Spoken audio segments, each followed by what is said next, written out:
think I've made my fair share of iPhone related content, and out of all the comments agreeing, disagreeing, or taking their personal preferences a little too seriously, there's one type of commenter that has stood out to me the most, and that's iPhone mini users. I've never used an iPhone mini, although I have held one once and I thought, yeah, it's rather mini, but there's a hardcore loyal community around a product that even Apple doesn't care to keep making. And that got me thinking that I might be missing out on something, but I don't exactly know what that something even is. So to find out, I got an iPhone 13 mini. I got this refurbished for $190 on eBay in good condition. I'm not exactly sure what good means, but I think we're about to find out. It's packaged in a very thin piece of styrofoam that was just kind of sitting on top of a cardboard box, but that's looking good. I mean, we'll see more once we actually turn the screen on, but the edges of this are pretty scratched up, but the important parts like the screen and cameras and everything, the whole back glass is in pretty decent shape. Alternatively, you can get an iPhone 13 mini brand new for around, I think it was $320 on eBay, which if you plan on actually using that phone all the time, might be worth it. This is a little rough upon further inspection. Further in the box, more protected than the phone was actually, it looks like we also have a third-party charger, and turning it on, the screen looks to actually be working. Okay, I just got it set up, and you are not gonna believe, my first impression of this is it's kind of like an iPhone, but just mini. You know, for people who buy the mini iPhones, you gotta respect it. You know, they have their preferences and they stick with it and refuse to upgrade. It's mostly because Apple refuses to upgrade the lineup and keep it going, but that's another story. Now, my phone now is the iPhone 17, which has a 6.3-inch screen, I believe. The iPhone mini has a 5.4-inch screen, so it's almost a whole inch smaller. The gap between the screen size from the mini to the 17 is almost double of the gap between the 17 and the 17 Pro Max. But even if I take the case off my iPhone 17, it's smaller, but it doesn't feel much lighter. Now on paper, the 17 is, I think, like an ounce and a half heavier, but maybe it's just because it's a smaller form factor, so all the weight is in one spot while the 17's a little more spread out. I don't know. In hand though, I don't feel much of a weight difference. If anything, the 13 mini feels heavier. The frame of it is aluminum and the back is glass. I got the blue here, pretty solid choice. There's a lot of fun colors for the minis. I do have to mention, I don't know if it's the paint color or something, but on eBay there is a California Prop 65 warning.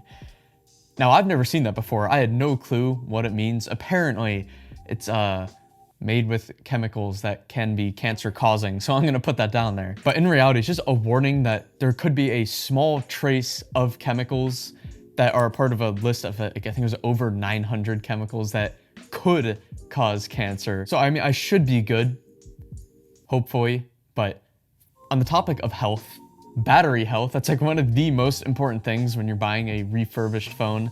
I didn't even check it yet, so let's see. If we go to battery, 77%. So that's not great. And of course, battery life is something I'll be testing through this video, but with a smaller phone in general, therefore a smaller battery, mixed with a beyond mediocre battery health, I wonder how much screen time we're realistically gonna be looking at here. And even though right now this is on iOS 18, the 12 and 13 mini both do support the latest iOS. So from the size, the comfort, even just the age, what is the real life user experience like for the iPhone 13 mini? And what are some of the benefits and disadvantages of a smaller phone? And is it something Apple should bring back? It's been about a week now of using the iPhone 13 mini, and I'm a changed man.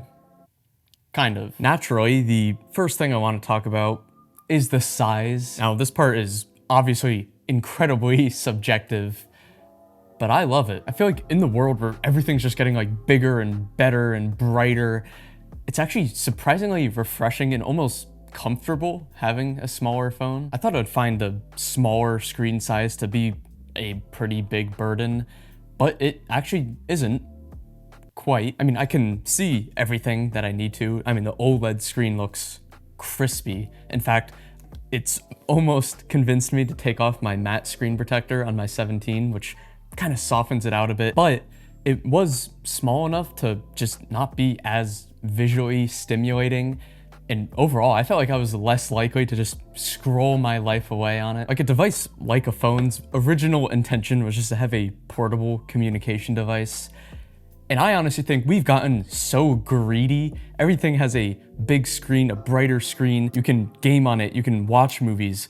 I mean, you can even record movies on your phone now. And when I come back to my iPhone 17, this thing feels huge. I can't even imagine what it's like to go from the mini to like a Pro Max. And yeah, I feel like the 17 is a much more pleasurable user experience because of the bigger screen mostly. But I also kind of feel like the iPhone mini is what a phone should be or was meant to be, still with all of the modern benefits. It reminded me of my first phone that I ever had, which was the iPhone SE, the original one.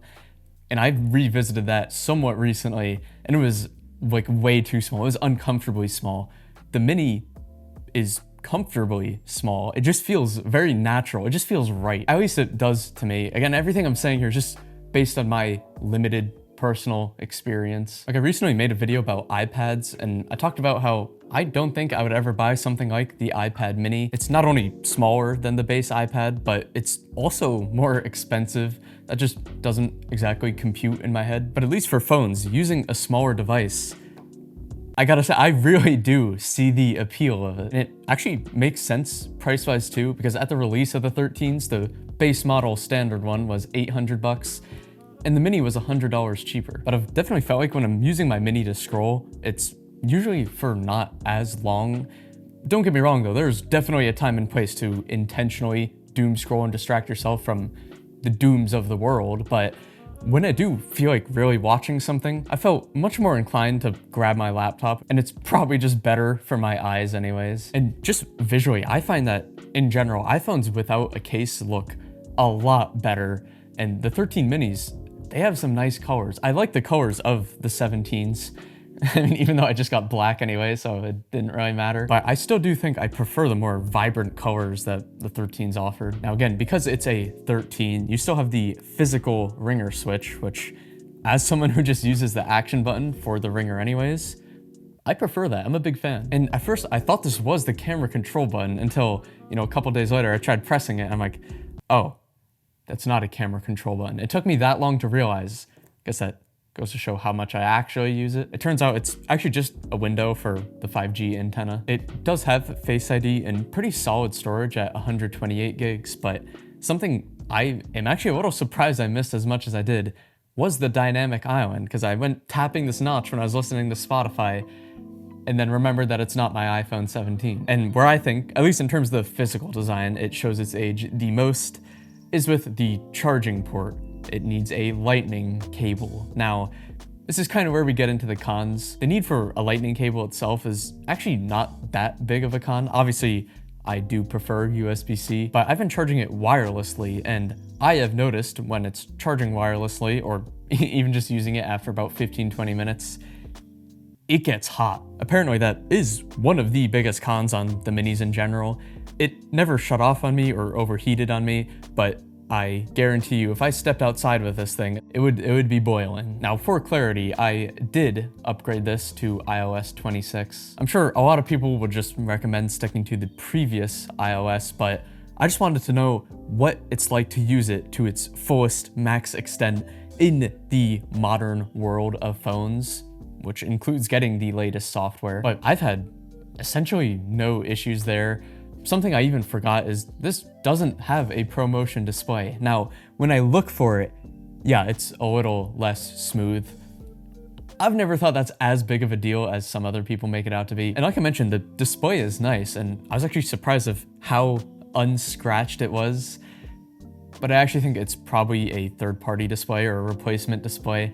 At one point when I was recording the phone screen, it was flickering. It went away after a few seconds, but that is something to note. And just for the sake of testing, newer iPhones like the 17 have a peak nit brightness of 3000, while something like the 13 mini has a peak brightness of 1200 nits. Indoors, both are completely fine, but outdoors, the 17 is noticeably more visible, especially in like a car if you use your phone for navigation or something. And as much as I'm a camera nerd and would love to dive deep into comparison, in reality, especially for the general user, they are very, very similar, and they both achieve the goal of capturing a decent quality photo or video as easy as possible. Like, yeah, the 17 does have bigger and better sensors. It's so marginal that you really have to look for differences in order to see them. Both do have the standard and ultra-wide cameras, as well as the features like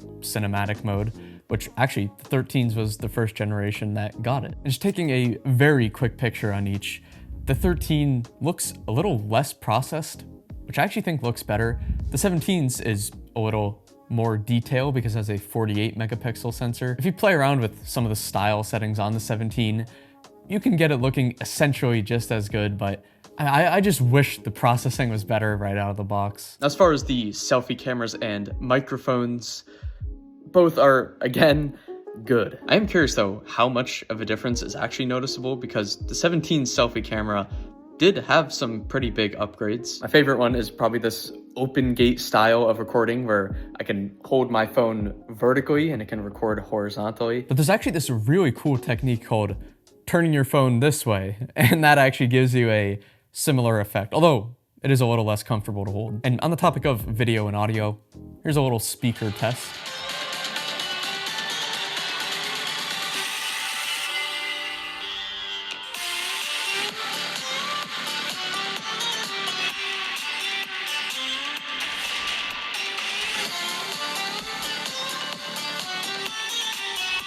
I mean, not that it's much of a surprise, a 4th-generation better phone sounds better. The 13 mini still sounds fine, and honestly, in my life, I'm usually throwing in AirPods anyways, so both get the pass from me. A huge aspect of tech, specifically refurbished tech, is the battery. Now, just by default, iPhone mini batteries were never the best. It's a smaller phone, so it's a smaller battery.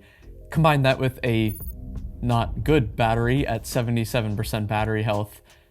Yeah, this thing wasn't too hot. Well, it was too hot in the literal sense. I'm not gonna even bother going too deep into it because point blank, this is not the full performance you can get out of this phone with a good battery.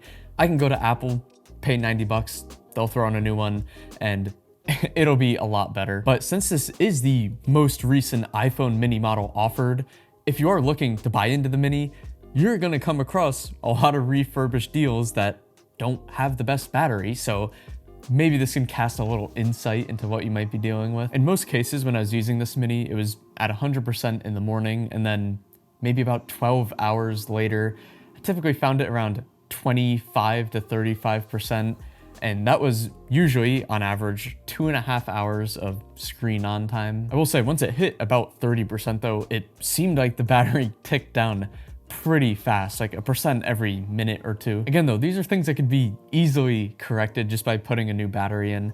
I think by doing so, you could probably pump a good 2 years of reliable use out of a phone like this. So I guess, yeah, in general, the iPhone 13 mini is very usable in 2026. That doesn't surprise me, but I do want to give my take of what I think the future of mini iPhones should look like.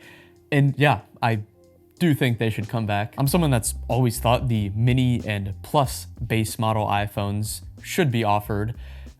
That would be a lot of choices, especially now with the iPhone Air and potentially the iPhone Fold. But I think if we're just talking between the mini and the plus, the mini is what deserves to come back first. There's really no alternative, even with Androids to my knowledge, of a phone like the iPhone mini that's modern but small. Like, I feel like current iPhone mini users is like that one picture of Squidward looking out the window and he's seeing Patrick and SpongeBob having fun. And I'm aware the whole reason it got canceled is because it didn't sell enough.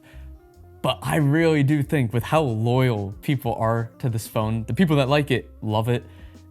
Once every 3 years, Apple, refresh it, make it a little bit better. They can last a good while if they're taken care of, or I mean, apparently even if they're not perfectly taken care of. But I never thought I would buy an iPhone mini.